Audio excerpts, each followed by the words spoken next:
പുഴഞ്ഞണ്ടാണ്. ഇതുണ്ടോ, നല്ല വലിയ സൈസ്. ഞാൻ ഇതിന്റെ കവറോട് കൂടി തന്നെ തിരിച്ചിടാവേ. അവിടെ ഇരിക്കട്ടെ. എന്റെ ജീവൻ നമുക്കിതാ ജീവനുള്ള ഒരു അതിഥിനെ കിട്ടിയിട്ടുണ്ട് കേട്ടോ. സത്യം പറഞ്ഞാൽ എനിക്ക് പേടിയാണ്, എന്തായാലും തുറന്ന് കാണിച്ചു തരാം. ജീവനുള്ള ഞണ്ടാണ് കേട്ടോ, പുഴഞ്ഞണ്ടാണ്. ഇതുണ്ടോ, നല്ല വലിയ സൈസ്.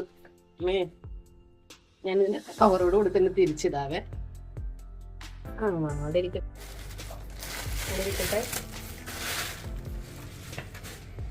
ഇത് 800 ഗ്രാം ഉണ്ട് കേട്ടോ ഒരെണ്ണം. എന്താ പോണു, ആശാൻ പോവുക. ഈ യോജന കൊല്ലാനാണ് കേട്ടോ പണി. അമ്മേ ഞണ്ട് കിടക്കണം. ഇത് കണ്ടോ, കിലോ 500 രൂപയാണ് കേട്ടോ ഇപ്പൊ വില. നമ്മുടെ കടൽ ഞണ്ടിന്റെയും വില കൂടുതലാണ് പുഴഞ്ഞണ്ട്. അപ്പൊ നമുക്ക് ഇവരൊന്ന് റെഡിയാക്കിയിട്ട് നടക്ക് കുഞ്ഞു നടന്നോ, വയ്ക്കോ. പൊട്ടിത്തരാൻ വയ്ക്കോ. അപ്പൊ നമുക്കിന്ന് ഇന്നത്തെ നമ്മുടെ വീഡിയോ എന്ന് വെച്ചിട്ടുണ്ടെങ്കിൽ ഇവനെ നമുക്ക് റെഡിയാക്കിയിട്ടേ ഒരു ബിരിയാണി ഉണ്ടാക്കാം. എപ്പോഴും നമ്മൾ ഞണ്ട് റോസ്റ്റ് അല്ലേ കഴിക്കണേ. അപ്പൊ നമുക്കിന്ന് ബിരിയാണി ആക്കാം. അപ്പൊ ഇത് ഞാനല്ല റെഡിയാക്കണത്, ഇനി നമ്മൾ ചേട്ടനായത് കൈമാറണം. എന്നെ കൊണ്ട് ഇത് പൊളിക്കാൻ പറ്റത്തില്ല, കാര്യം ആൾക്ക് ജീവനുള്ളതുകൊണ്ട്. ഈ കാലടത്തിന് ശേഷം ബാക്കി നമുക്കിതെല്ലാം അടുത്തെടുക്കണം. എന്നിട്ട് നമുക്ക് ക്ലീൻ ചെയ്തെടുക്കാവേ. അയ്യോ, ഇനി പിടിക്കാൻ പറ്റൂലല്ലോ. കായിട്ട കാലത്തിന്റെ കൊണ്ട് ഞാൻ ഇട്ടിട്ട് ഓടും.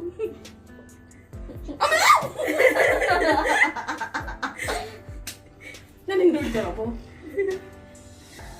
അയ്യോ, എനിക്ക് പേടിയാണ്. നോക്കട്ടെ. അയ്യോ,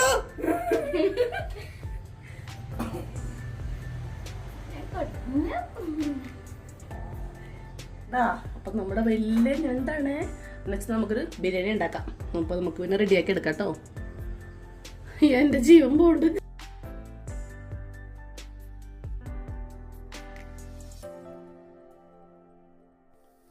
ഞാനിത് കയ്യിൽ പിടിച്ചിനെ കാണിക്കുന്ന സമയത്ത് അതിൻ്റെ ഒരു വിരൽ എൻ്റെ കയ്യിലിട്ട് മുട്ടിയെ ഞാൻ ഒറ്റേറി വെച്ച് കൊടുത്ത്. അപ്പത്തേന് അതിൻ്റെ കാലൊടിഞ്ഞു പോയി.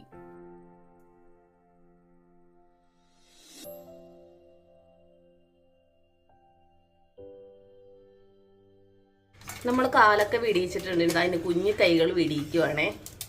എൻ്റെ കയ്യിലിരുന്ന് അനങ്ങിയപ്പോഴേ ഞാൻ വിട്ട് കളഞ്ഞു. അങ്ങനെ ഒരു കാല് തന്നെത്താൻ വിട്ടുപോയിട്ടുണ്ട്.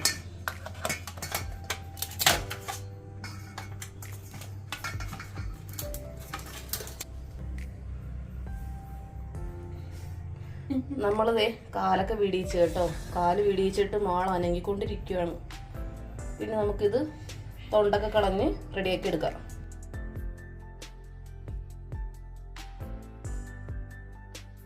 നമ്മൾ ഇതിനെ ഞണ്ടിൻ്റെ ഈ ഭാഗത്ത് അഴുക്കുകളുണ്ടോ, അത് ഇതേപോലത്തെ ഒരു ബ്രഷ് എടുത്തിട്ട് ഇങ്ങനെ തേച്ച് കഴുകണം. അതിന് ശേഷമാണ് നമുക്ക് പൊളിക്കാൻ പാടുള്ളൂ. പൊളിച്ച് കഴിഞ്ഞ് പിന്നെ ഇത് കഴുകത്തില്ല. അതുകൊണ്ട് ഇപ്പോൾ അതിൻ്റെ സൈഡിലുള്ള അഴുക്കെല്ലാം നമ്മൾ നല്ലതുപോലെ തേച്ച് കഴുകിയെടുക്കണം. ഇപ്പോഴും ആൾ അനങ്ങുന്നുണ്ട് ചെറുതായിട്ട്.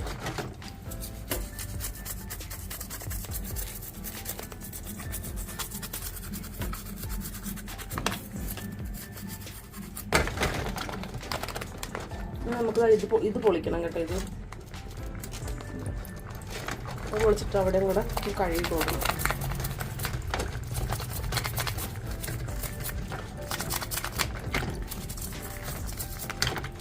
ഇത്രയും മതി. നമുക്കിനി വെള്ളം മാറ്റിയിട്ട് പൊളിച്ചെടുക്കാവേ.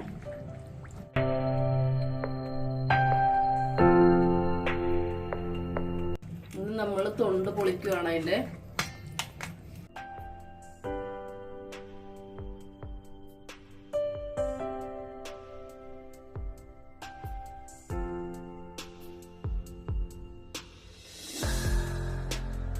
നമുക്ക് ഇതിൽ ഈ സാധനം കളയണം.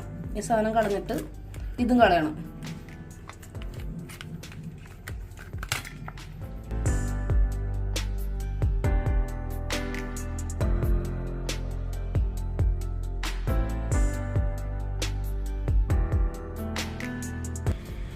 നമ്മൾക്കത് ഇതിന്റെ ഈ സൈഡിലുള്ള ഈ പൂ പോലത്തെ സാധനം പൊളിച്ചപ്പോൾ കണ്ടേ, ഇവിടെ കുറച്ച് അഴുക്കിരിപ്പുണ്ട്.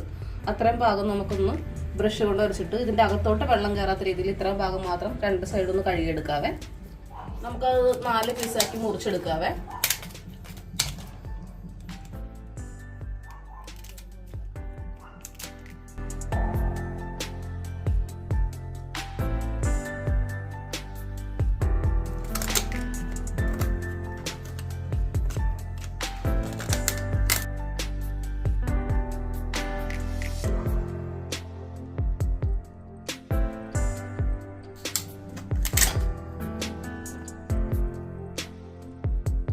അങ്ങനെ നമ്മൾ ഞണ്ട് മുഴുവൻ ക്ലീൻ ആക്കി എടുത്തിട്ടുണ്ട്. ഇനി നമുക്ക് ബിരിയാണി ഉണ്ടാക്കാൻ സ്റ്റാർട്ട് ചെയ്യാം. നമുക്കിതേ ഒരു പേസ്റ്റ് ഉണ്ടാക്കണേ. അതിന് വേണ്ടിയിട്ട് ഇതാ ഒരു കുടം വെളുത്തുള്ളി എടുത്തിട്ടുണ്ട്, ഒരു ചെറിയ കഷ്ണം ഇഞ്ചി, ഒരു 5 പച്ചമുളക്. ഇതെല്ലാം കൂടെ നമുക്ക് നല്ലപോലെ ഫൈനായിട്ട് ചതച്ചെടുത്തിട്ട് വരാം. നമ്മൾ ചോറ് വേവിക്കാനുള്ള വെള്ളം വെച്ചിട്ടുണ്ട്. ഞാനൊരു 1.5 ഗ്ലാസ് കൈമാരിയാണ് വേവിക്കാൻ പോകണം. അപ്പോൾ അതിന് വേണ്ടിയിട്ട് ഇതാ ഇത്രയും വെള്ളം വെച്ചിട്ടുണ്ട്. വെള്ളം നല്ലപോലെ തിളക്കട്ടെ. നമ്മൾ ഇപ്പുറത്ത് വേറൊരു പാൻ വെച്ചിട്ടുണ്ട്. പാൻ നല്ലപോലെ ചൂടായിട്ടുണ്ട്. അതിലേക്ക് നമുക്ക് ആവശ്യത്തിനുള്ള ഓയിൽ ഒഴിച്ചു കൊടുക്കാം. ഓയിൽ നല്ലപോലെ ചൂടായിട്ടുണ്ട്. അതിലേക്ക് ഇതാ 4 സവോള നീളത്തിൽ കനം കുറച്ചരിഞ്ഞത് അത് ഇട്ട് കൊടുക്കുക.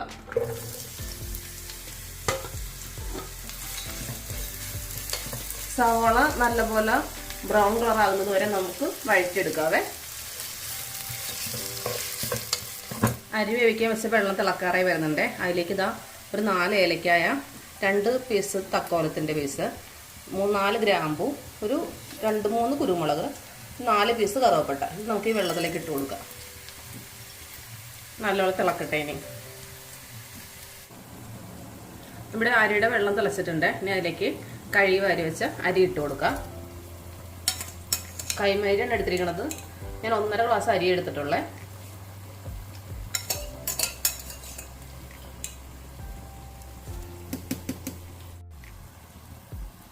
നമുക്കിത് ചോറ് വെന്ത് ഒട്ടിപ്പോകാതിരിക്കാൻ വേണ്ടിയിട്ടാണ് ഒരു ചെറിയ സ്പൂണിന് 1 സ്പൂണ് വെളിച്ചെണ്ണ, അതേപോലെ 1 സ്പൂണ് നെയ്യ്, ഇത് രണ്ടും കൂടെ ചേർത്ത് കൊടുക്കാം. ആവശ്യത്തിനുള്ള ഉപ്പും കൂടെ ചേർത്ത് കൊടുക്കാം.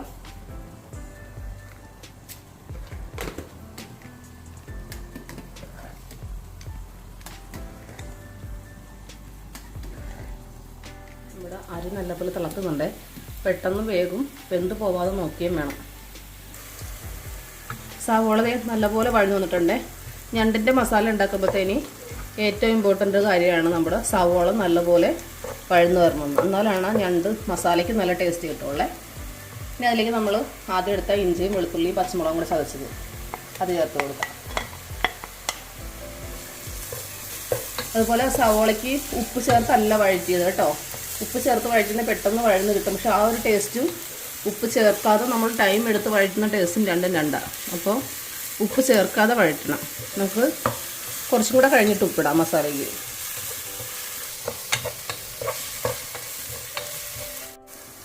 ഇനി അതിലേക്ക് നമുക്കിതാ 2 തക്കാളി കനം കുറച്ചരിഞ്ഞത്. സാധാരണ തക്കാളി മുളക് പൊടിയും മല്ലിപ്പൊടിയും ഇട്ടതിന് ശേഷം ഇടാറുണ്ട്. പക്ഷേ ഞാൻ ചെയ്യുന്നത് ഇങ്ങനെയാണ്. കാര്യം എന്താണെന്ന് വെച്ചിട്ടുണ്ടെങ്കിൽ നമ്മൾ മുളക് പൊടിയും മല്ലിപ്പൊടിയൊക്കെ ഇട്ടതിന് ശേഷം ഇടണമെങ്കിൽ തക്കാളി വഴന്നു വരാൻ വേണ്ടിയിട്ട് ടൈം എടുക്കും. അപ്പോഴത്തേന് ആ മസാല കരിയാൻ ചാൻസ് കൂടുതലാണ്. ഇത് നമ്മൾ ഇപ്പോൾ ഇട്ടിട്ട് നല്ലപോലെ വഴറ്റിയെടുത്തതിന് ശേഷം മാത്രം മസാല ചേർക്കുക. ചോറ് വേവായി വരുന്നുണ്ട്. ആ സമയത്ത് ഒരു അരമുറി നാരങ്ങയുടെ നീര് പിഴിഞ്ഞൊഴിച്ച് കൊടുക്കുക. ഇനി ഒരു 2-3 സെക്കൻഡ് കൂടെ തിളച്ചാൽ മതി. അപ്പോഴത്തേന് വേവേ. നമ്മൾ ദം ചെയ്യും ലാസ്റ്റ്. അതിനനുസരിച്ച് ചോറ് വേവ് നിർത്തിയെടുക്കണം. നമ്മുടെ ആ ചോറ് വെന്തിട്ടുണ്ടേ. ചോറ് നമുക്കത് വെള്ളം വാർത്തി കൊട്ടയിലിട്ട് ഊറ്റി വെക്കാം.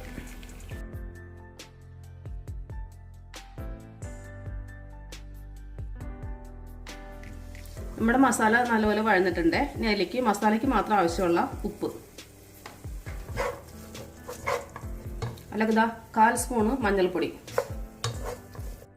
1 സ്പൂണ് മല്ലിപ്പൊടി. ഇത് രണ്ടും നല്ലതുപോലെ ഒന്ന് റോസ്റ്റ് ചെയ്തതിന് ശേഷം മാത്രം മുളക് പൊടി ഇടുക. കാര്യം മല്ലിപ്പൊടിക്ക് പച്ചക്കുത്ത് കൂടുതലാണ്. അപ്പോൾ അതൊന്ന് മൂത്തതിന് ശേഷം മാത്രം നമുക്ക് മുളക് പൊടി ഇട്ട് കൊടുക്കാം. ഇതാ 1.5 സ്പൂൺ പിരിയ മുളക് പൊടിയാണ് എടുത്തിരിക്കണത്. നല്ല എരിവ് വേണ്ടവർക്ക് 1/2 സ്പൂണ് എരിവുള്ള മുളക് പൊടിയും കൂടെ ആഡ് ചെയ്താൽ മതി. 1 സ്പൂണ് കാശ്മീരിയും 1/2 സ്പൂണ് എരിവുള്ളതും കൂടെ മിക്സ് ചെയ്ത് ചേർത്താൽ മതി. ഒരു 1/4 സ്പൂണ് കുരുമുളക് പൊടി. ഇതിൽ മെയിനായിട്ട് വേണ്ടതാ ഇതാണ് കേട്ടോ, ഗരം മസാല. അത് നമ്മുടെ വീട്ടിൽ പൊടിച്ച് തന്നെ എടുക്കണേ. 1 സ്പൂൺ ഗരം മസാല പൊടി. ഇതാണ് നമ്മൾ ഒരു ഫ്ലേവറിന് വേണ്ടിയിട്ട് ചേർക്കുന്ന മസാല.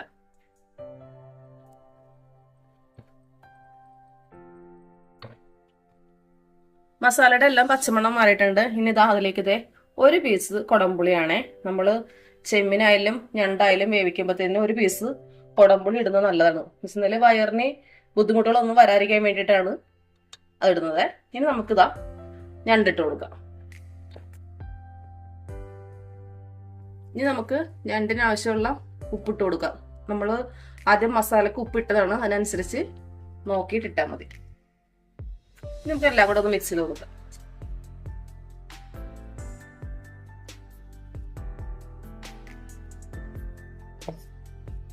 ഇതിന് നമ്മളിനി വെള്ളമൊന്നും ഒഴിക്കുന്നില്ല. തീ കുറച്ച് വെച്ച് നമുക്ക് വേവിക്കാം. ഞണ്ടനങ്ങുന്നു ഗൈസ്, ചെത്തിട്ടില്ല.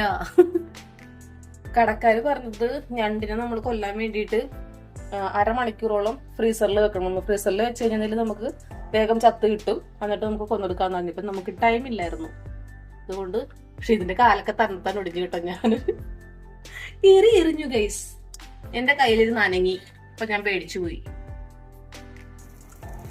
മസാല എല്ലാം സെറ്റ് ചെയ്ത് ഞണ്ട് വിട്ട് കഴിഞ്ഞു. ഇനി ഒരു തീ കുറച്ച് വെച്ച് നമുക്കൊരു 20 മിനിറ്റ് വേവിച്ചെടുക്കാം. 10 മിനിറ്റ് ആയേ. ഞണ്ടിലും തന്നെ നല്ലപോലെ വെള്ളമൊക്കെ ഇറങ്ങി വന്നിട്ടുണ്ട്. നമുക്കൊന്ന് ഇളക്കി കൊടുക്കാം. ഇനി നമുക്ക് ആ പുളി അങ്ങ് എടുത്ത് മാറ്റാവേ.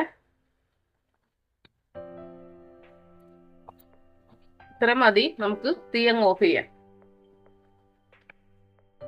നമുക്ക് ഇതിൽ നിന്ന് 2-3 പീസും കുറച്ച് ഗ്രേവിയും കൂടെ എടുത്ത് വെക്കാവേ. നമ്മള് ചോറ് ദം ചെയ്യില്ലേ, അപ്പൊ അതിനിടക്ക് ഒരു ലെയർ കൊടുക്കാൻ വേണ്ടിയിട്ടാണ്. പുഴഞ്ഞണ്ടും കടൽഞ്ഞണ്ടും തമ്മിലുള്ള വ്യത്യാസം, നല്ല ടേസ്റ്റ് ഉള്ളത് ഇത് തന്നെയാണ് കേട്ടോ, പുഴഞ്ഞണ്ടിനാണ്. അതുപോലെ തന്നെ നല്ല ഇറച്ചിയുള്ളതും പുഴഞ്ഞണ്ടിന് തന്നെയാണ്. വിലയും കൂടുതലാണ്. നമുക്കിതിലേക്ക് കുറച്ച് ചോറിട്ട് കൊടുക്കാവേ.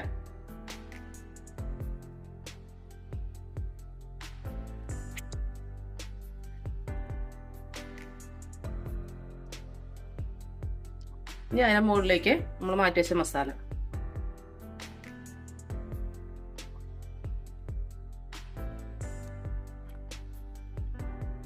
വീണ്ടും ചോറിട്ട് കൊടുക്കുക.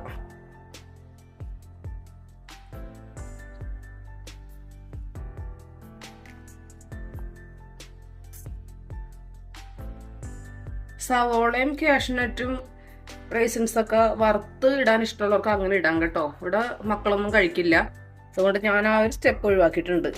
ഇനി നമ്മൾക്കിതേ ഒരു ചെറിയ സ്പൂൺ നെയ്യ് പുറമെ ഒഴിച്ചു കൊടുക്കാം. എന്നിട്ട് നമുക്ക് മൂടി വെക്കാം. ഒരു തീ കുറച്ച് ഒരു 5 മിനിറ്റ്. അങ്ങനെ നമ്മളിത് ദം ചെയ്യാൻ വെച്ചിട്ട് 5 മിനിറ്റ് കഴിഞ്ഞു കേട്ടോ. നമുക്കിനി തുറക്കാം. ഇത് നല്ലപോലെ ഒന്ന് ഇളക്കി മിക്സ് ചെയ്ത് കൊടുക്കാവേ.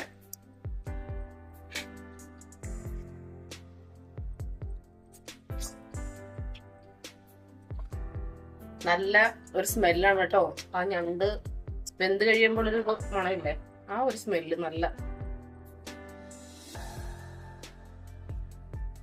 അതുകൊണ്ട് നമ്മുടെ ഞണ്ട് ബിരിയാണി റെഡിയായി കഴിഞ്ഞ് സൂപ്പർ ടേസ്റ്റിയാണ്. എല്ലാവരും ഒന്ന് ട്രൈ ചെയ്ത് നോക്കണേ.